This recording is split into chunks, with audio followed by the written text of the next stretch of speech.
With Jayce's current rise to popularity, is often picked in situations where it doesn't make a lot of sense.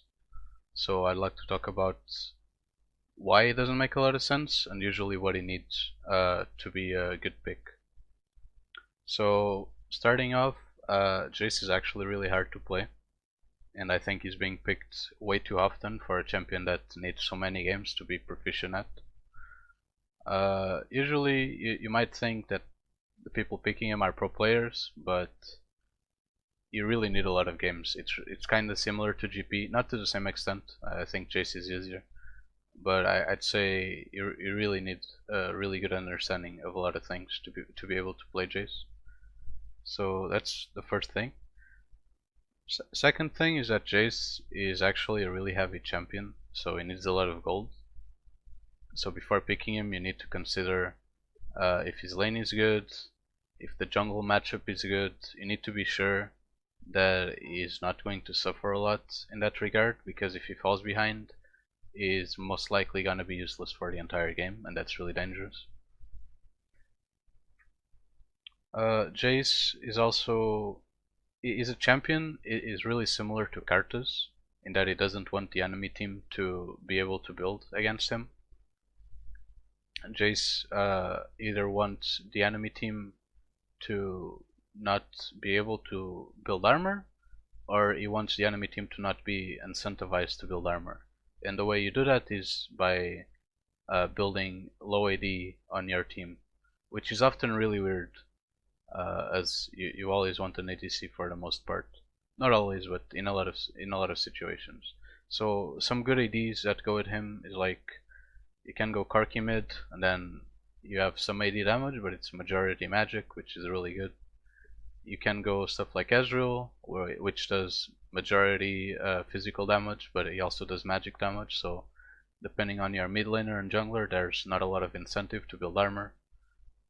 And stuff like that is really good for Jayce, and I don't see it enough when he's picked, so I thought I should bring it up. Other things about Jayce is that he's not really the kinds of comps that run Jayce usually are poke comps, and they're really bad against heavy, or generally they're really bad against heavy engage stuff like Cannon and Galio, stuff like that. And as a top laner, a lot of the time he ends up being picked in situations where you don't have enough backline defense. So even though it makes sense because it's a poke comp, it shouldn't be picked, and you'd rather have a tank or someone that can help you defend the backline. So like a Norn is really good, for example. And then to finish it off is that there's this really big misunderstanding with Jayce, that even though he's a poke champion, he can't poke alone. Like for some reason people think that he can actually poke alone, but he can't. And if we go on to his abilities, you can see that the cooldown on his acceleration gate is 16 seconds at all ranks, and then at 16 or at 40% CDR it goes down to 9.6, so it's still like 10 seconds, which is still a lot of time, and it doesn't do enough damage to solo poke generally. There's obviously some situations where that's not the case, but if you're picking Jayce because you're trying to like combat the poke on the enemy side, like I've seen Jayce picked into Zoe and Ezreal a lot of the time when there's no other poke coming from his own team, and that doesn't make any sense because he can't really combat that poke alone. I'd much rather pick something that can help you engage or something like that. And to finish the video, I ended up selecting 3 games. One where Jayce is not optimal, but he is fine, is an acceptable pick. And then another where Jayce is a really bad pick, in my opinion. Then the third game is probably the literally worst position where you can pick Jayce, and I find it really hard to get a worse game to pick Jayce in, unless it was combined, or combined in the sense that you're conspiring to make it on purpose, so it just looks really bad. So yeah, going into the first game, KT ends up picking Blitz and Cannon, and DRX goes with Jayce. And now you might be thinking, Jayce is not so bad. He has Azir, he has Bard, he has Ezreal. The theme is kind of there. They want to poke, they want to keep the distance, and I agree. That's not really a lie. My issue is that you're winning so hard with Azir and Ezreal against all of this. Like, they can't really approach you with just these two champions alone. So I don't think the Jayce is necessary, because you're basically making it so it's easier for the enemy team to reach your backline, while you could just pick something like an Ornn or a Maokai, and then it becomes really hard for the enemy team to ever approach you, because Cannon can't play the game if you go Ornn or Maokai. You build Locket on those champions and nullify a lot of the damage. It just makes it so your team comp is like winning even harder. Like, if this draft is like, I didn't think super hard about this, but I'd say like on first, it's like a 35. I'd say it's like a 35-65 in favor of DRX. If they go with like Ornn, I think it becomes like a 20-80, or like or if they go with Maokai or something like that.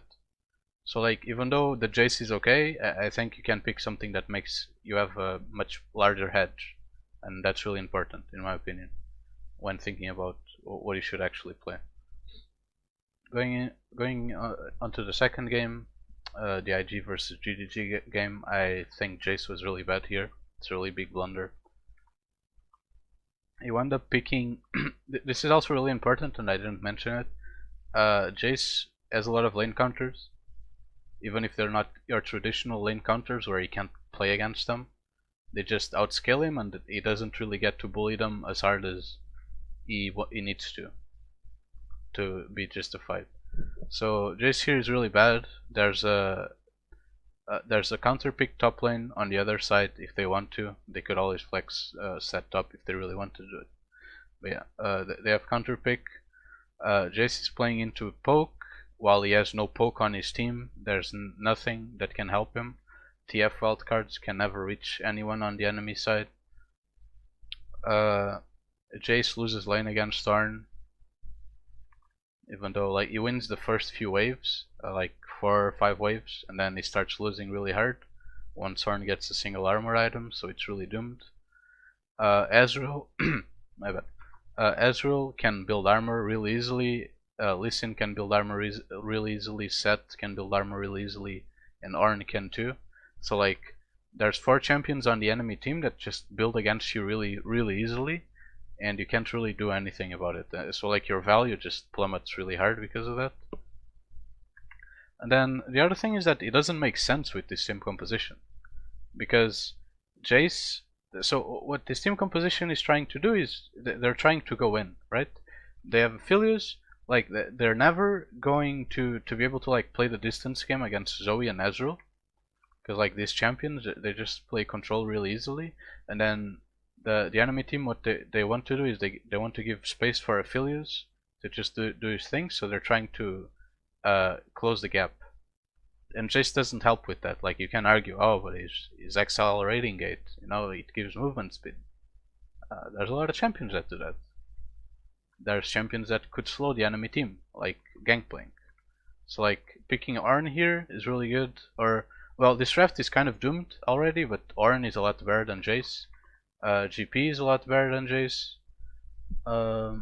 I think Lulu and Zillion top, like either of them, I think is really good too, because the way Aphelios works completely changes. Like, Aphelios against this kind of team composition, I talked about this in a prior video. Like, he needs to keep a certain distance. So like, this is Aphelios, this line.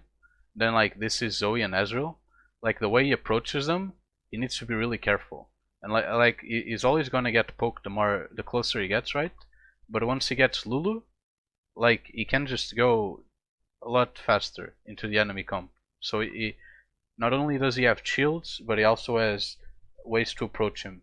And like, Zillion kind of does the same thing with his ult and all that stuff. So I'd much rather see a Zillion or a Lulu pick. It's not super common, but I think it's actually pretty good in this situation. Then going into game 3, and this is the bad one, the really bad one. I don't think it's possible to pick Jayce in a worse position. So 100 Thieves ends up going for Jayce, and the issue with Jayce here is, well, there's too many issues. So first thing, there's still counter pick. Well, actually, it's a support, so there's no counter pick. I'm dumb. So he's being picked into a counter. Like Ornn counters Jayce. That's just like how the lane goes. The Jayce is gonna win early game, and then it's not even early game. He's gonna win like the first 3-4 levels, and then the Jayce just loses because Ornn gets one armor item and it doesn't do damage. So, and then Ornn can also kill Jayce at level 6, so that's really cool. Then there's Graves on the other side. He can build armor really easily. There's Ezreal on the other side. He can build armor really easily. Your team has no poke because you have Orianna, you have Ashe, you have fucking Lee Sin. Like your team doesn't have poke at all. Like you can't match the enemy poke. Then Karma can like kind of do something, but not really because she's support. So like Jayce is playing a war of attrition or a war of poke into the enemy comp alone. So like it doesn't make any sense. He's always going to lose it. The other thing is like this team composition. What they want is like they want to make picks, and then they want some kind of access to the backline. So even though I hate Cannon, like Cannon would be okay in this situation. Like Nocturne top, I think is good here. Like it's not common, but I think it's actually really decent because like you have access to the backline on Ezreal, you have access to the Zoe. He can kind of duel Graves. He has a good lane into Ornn. So yeah, I think Nocturne top is pretty good in this situation. You could also go Shen. Shen is fine. You can go Urgot.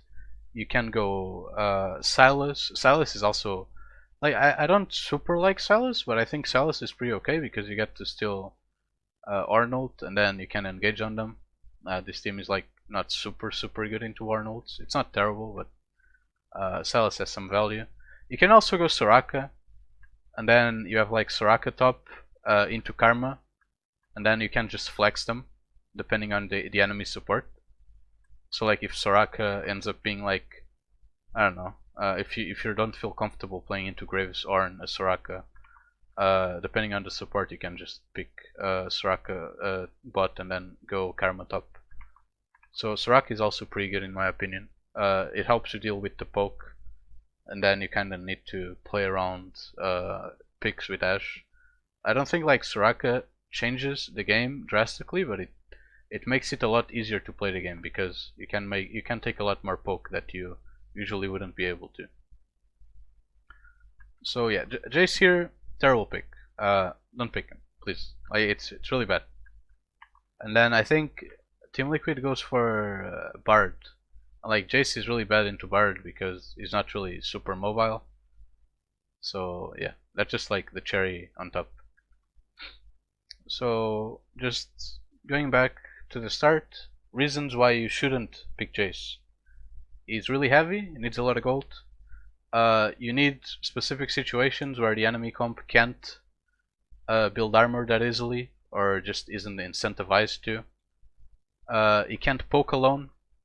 He has fucking 16 seconds on his acceleration gate. That's a lot. With cooldown reduction it's 9.6, so that's still a long time. And then what's the last reason? I actually forgot. Oh, he's really bad into dive comps, and like usually the slot he's taking is usually taken by someone that helps you against dive comps.